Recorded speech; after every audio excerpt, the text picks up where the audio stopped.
హనుమకొండ జిల్లా పరకాలలోని నూతన ప్రభుత్వ ఆసుపత్రి పనులను ఎమ్మెల్యే రేవూరి ప్రకాష్ రెడ్డి తనిఖీ చేశారు. పరకాల ప్రాంత ప్రజలకు కార్పొరేట్ స్థాయిలో వైద్యం అందించడమే కాంగ్రెస్ ప్రభుత్వ లక్ష్యమని పరకాల ఎమ్మెల్యే రేవూరి ప్రకాష్ రెడ్డి అన్నారు. పరకాలలో నిర్మిస్తున్న ప్రభుత్వ ఆసుపత్రి నిర్మాణ పనులను ఎమ్మెల్యే పరిశీలించారు.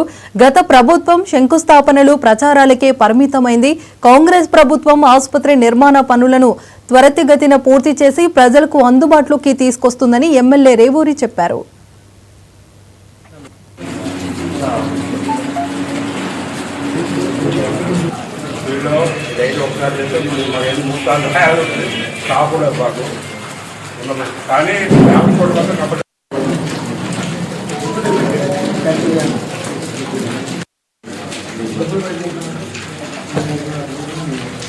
గవర్నమెంట్ పరంగా హెల్త్కు చాలా ఇదిగా తీసుకుంటారు.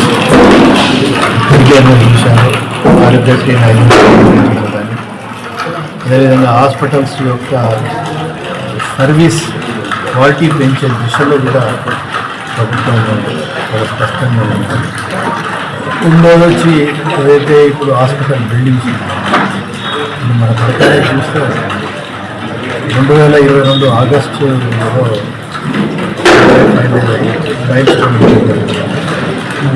మనం 2025లో ఎంటర్ అయ్యాం. అంటే ఆల్మోస్ట్ ఆల్ 23, 24 అంటే 2 years 4 months అయిపోయింది. అయితే గత ప్రభుత్వం యొక్క నిర్లక్ష్యం వాళ్ళ పేమెంట్స్ ప్రాపర్గా రాకపోవడం వల్ల బాగా డిలే అయింది. గవర్నమెంట్ ఆల్మోస్ట్ ఆయనకు 18 కోట్లు కొన్ని చూశాను. 18 కోట్లు ఈ గవర్నమెంట్ వచ్చిన తర్వాతనే 10 కోట్ల పైన 11 కోట్లు ఈ గవర్నమెంట్ రిలీజ్ చేసింది. దీన్ని బట్టే వాళ్ళు మళ్ళీ శంకుస్థాపనలకు పరిమితమైనది. కానీ చేసిన శంకుస్థాపన పని అనేది ఎంత మట్టుకు నాకు ఫైనాన్స్ సపోర్ట్ ఏ విధంగా ఉండాలి, ఫైనాన్స్ శాంక్షన్స్ ఎంత ఉండాలని ప్లానింగ్ లేకపోవడం ఒక రకంగా వాళ్ళు ప్రచారానికే ప్రాధాన్యత ఇవ్వడం వల్లనే ఈరోజు ఖమ్మం జిల్లా తల్లాడ మండలం